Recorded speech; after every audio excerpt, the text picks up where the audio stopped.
salut les turfeuses, salut les turfeurs, bienvenue pour un nouveau pronostic de Benoît Requin. Merci pour vos likes, pour vos commentaires. N'hésitez pas à vous abonner pour recevoir tous mes pronostics tous les jours et pour accéder à tous mes tickets pour la course du Quintet. Vous avez deux moyens, par mon site internet Benoît Requin ou par le bouton rejoindre. Ok, place au pronostic du Quintet du lundi 6 septembre, direction Cran pour la finale du Trophée Vert, Trot attelé, 2775 mètres, 16 partants, réunion 1, course 5, indice de confiance, 2 sur 5. On commence la semaine avec un joli quintet, c'est la finale du Trophée Vert, un quintet de gala estampillé groupe 3 avec 2 échelons de départ. On va voir ça ensemble, bien entendu. Alors, cette vidéo, je la tourne avant l'arrivée du quintet de ce dimanche. Je reviendrai dessus demain. Petit retour sur le quintet du samedi 4 septembre. On était bien parti dans mon pronostic. Je vous avais donné une base en béton. Les 4 premiers chevaux de mon pronostic sont dans le quintet, mais c'est le 10 qui a joué les troubles fêtes. Pour les membres de mon site internet Benoît Requin et les membres Yo-Yo Total VIP, ce samedi on a un ticket quintet des ordres qui est passé, qui fait 410 €, ça fait plaisir. Ce mois de septembre, il monte à 1347 € de gain. Et au total, depuis le mois d'octobre, on a atteint la somme de 151 499 € de gain. Vous avez 2 moyens pour récupérer mes tickets pour la course du Quintet, par mon site internet Benoît Requin ou par le niveau Yo-Yo Total VIP en passant par le bouton rejoindre. Et je vous ai mis le lien de mon site internet directement dans mon commentaire épinglé. Ok, c'est parti, on commence le pronostic et on commence avec le numéro 1, Eston of My Life. Il fait quasiment l'arrivée de toutes ses courses, certes, c'est le moins riche, mais il va encore défendre chèrement ses chances. On écoute son entraîneur. Eston of My Life s'est montré irréprochable sur l'herbe cette saison. Il est un peu souffreteux et se plaît particulièrement sur cette surface. Il aurait pu parfois finir plus près avec de meilleurs déroulements de course. Lundi, il retrouve certains rivaux qui l'ont devancé, mais je crois qu'il peut prendre sa revanche sur certains. Je compte sur lui pour prendre la 4e, voire la 3e place. Le numéro 2, Carlita Girl. Elle ne brille pas par sa régularité, elle reste sur un échec au niveau inférieur. Elle guettera la moindre défaillance des chevaux en vue, mais elle aura tout de même fort à faire. Et on écoute Alexis-Philippe Grimaud. À Agon, Carlita Girl a fait le travail pour les autres. Elle est mieux quand elle peut sprinter. Elle a depuis participé à une course exhibition au Monté à Cabourg. Cela lui a redonné du moral. Elle me paraît très bien. Elle a performé sur l'herbe où elle va aussi vite que sur le sable. Si elle est à portée de fusil au moment du sprint, elle peut prétendre à une place. L'opposition reste forte. Le numéro 3, El Tigre Sega. Il reste sur 3 échecs consécutifs et ça refroidit un peu. Attention, il sera déféré des 4 cette fois-ci, il va tout donner. C'est l'un des possibles troubles fêtes de ce quintet. Et on écoute Sébastien Ouivet. Après une belle série sur l'herbe, El Tigre Sega vient de se comporter proprement sur le sable de Laval tout en étant ferré. Il sera cette fois totalement pieds nus, ce qui n'a pas été le cas depuis début mai. Il se heurte à une opposition sérieuse, mais à ce niveau, il est capable de tirer son épingle du jeu pour une place. Le numéro 4, Dédé de Montauran. Ces 12 dernières courses, seulement 2 fois à l'arrivée et d'autres chevaux nous apportent de plus solides garanties. Et on n'a pas les commentaires de l'entraîneur pour ce numéro 4. Le numéro 5, Diego de Cao. Il est dans une forme olympique. Il reste sur 5 victoires consécutives. Ses limites sont inconnues, mais ce qui est sûr, c'est qu'il est incontournable.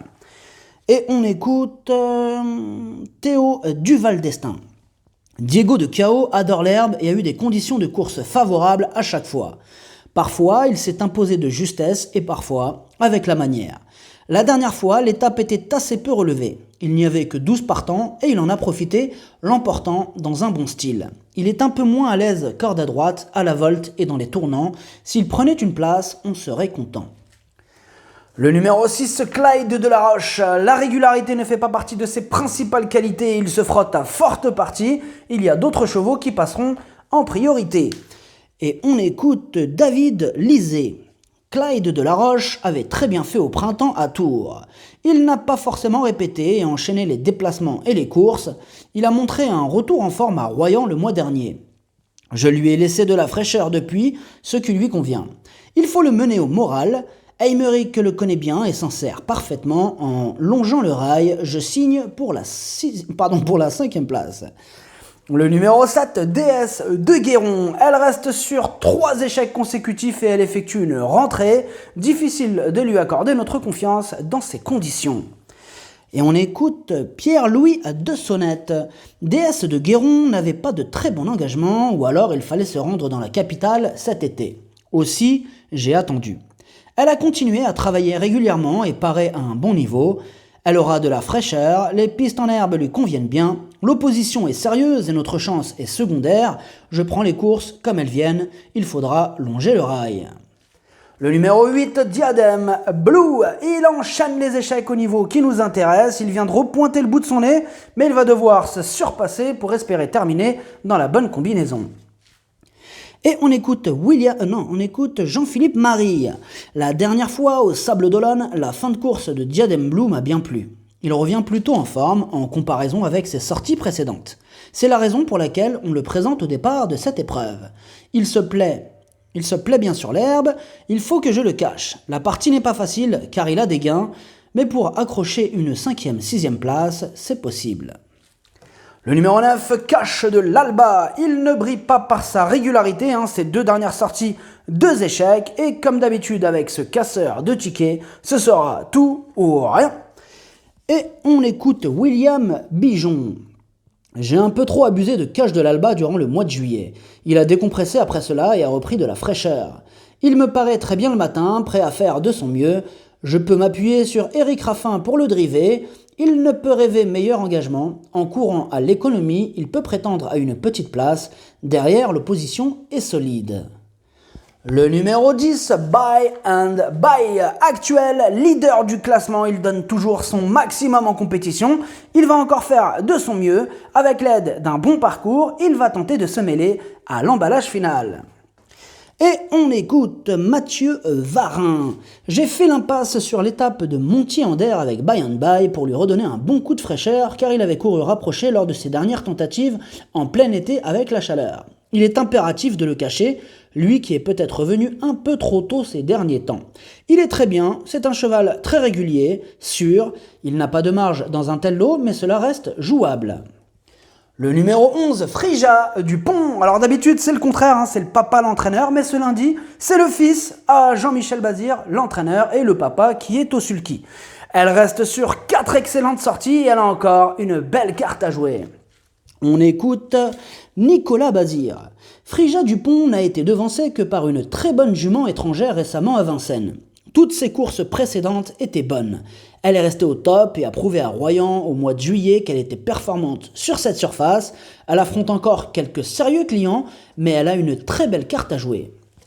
Le numéro 12, ce retour d'Oscar. Il a remporté sa dernière course, renouant avec les bonnes performances après une série de 4 échecs. Sur sa lancée, il peut encore frapper un grand coup. Et on écoute Ludovic Guiton. J'ai été un peu surpris de la dernière prestation de ce retour d'Oscar, car je ne pensais pas qu'il allait revenir si vite en forme. J'aurais voulu qu'il en fasse un peu moins, mais il a bien récupéré. L'idéal serait qu'il puisse profiter d'un bon dos, car la ligne droite est très longue. Il y a 2-3 clients sérieux, mais il est tout à fait capable d'être dans les 3 premiers et même de lutter pour la victoire. Le numéro 13, Duel du Gers, c'est lui qui a remporté cette finale l'année dernière. Il a été préparé spécialement pour ce rendez-vous. Il s'annonce redoutable. Et on écoute Mathieu Abrivard. Duel du Gers avait remporté ce tournoi l'an dernier, mais cette saison, il a dû à chaque fois rendre 50 mètres. Il était donc très difficile de s'imposer dans ces conditions. À Granville, il a été desservi par un tracé un peu particulier. Il aborde cette finale dans de meilleures conditions. Il n'a que 25 mètres de handicap cette fois. Je le crois capable de disputer la victoire. Le numéro 14, Brillant Madric. Ce cheval de qualité pose problème. Car, il a incontestablement la qualité nécessaire pour briller dans ce quintet, mais il a été victime de saignements pulmonaires récemment et il a carrément été arrêté en pleine course la dernière fois. Si son problème de santé du coup est terminé, il a les moyens de très bien faire. Là on est dans le doute, donc clairement c'est une question de feeling. On écoute son entraîneur, Charles Cuillet. La dernière course de Elvis du Vallon à Montier-en-Der avait pour seul but... Ah non, merde, pardon. C'est Alexandra Brivard qu'on écoute. Bah ouais, c'est le... Excusez-moi. On écoute Alexandra Brivard pour Brian Madric le 14. Brian Madric a été victime de saignements pulmonaires lors de ses dernières courses. Il paraît bien en entraînement et il va apprécier le profil de la piste de Cran. Il y a quelques clients, mais il n'est pas embêté.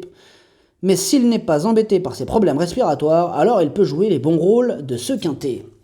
Le numéro 15, Elvis du Vallon, c'est une course visée, il est archi régulier, sa dernière sortie n'était qu'une course de préparation en vue de cette finale, c'est oui.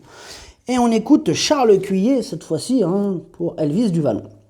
La dernière course de Elvis du Vallon à Montier-en-Der avait pour seul but de le qualifier pour cette finale. Il était ferré, n'était pas affûté et n'avait pas d'artifice. Lundi, il va se présenter au mieux. Il sera cette fois en configuration course et muni d'œillères qui se rabaissent. Il ne les a eu qu'à 2 reprises et a terminé à chaque fois deuxième. Il devrait logiquement disputer la victoire. Le numéro 16, Clark Soto, c'est le plus riche de la course, il est en forme, il a remporté ses 2 dernières courses, il va encore faire de son mieux pour obtenir le meilleur classement. Et on écoute Loïc Bernard Martin. Clark Soto a souffert d'une petite fêlure dans l'hiver et a été arrêté. Il n'a pas mis longtemps à retrouver son niveau. Il n'a pas couru depuis 1 mois de façon volontaire. Il travaille à Royan dimanche dernier et a affiché une souplesse parfaite et de l'envie. Il est vraiment pimpant, on n'a que 25 mètres à rendre, mais Duel du Gers et Diego de Cao seront à battre. Il ne devrait pas être loin. Le pronostic, ça donne 13, 5, 15, 11, 16, 12, As, 10, cheval de complément, le 14, si jamais un autre non partant, ça peut arriver, le 9, merci d'avoir suivi cette vidéo, n'hésitez pas à vous abonner pour recevoir tous mes pronostics tous les jours, et pour accéder à tous mes tickets pour la course du Quintet, vous pouvez passer par mon site internet Benoît Requin ou par le bouton rejoindre sur le niveau Yo-Yo Total VIP, à jouer avec modération, bonne chance, chopez-le moi, ciao.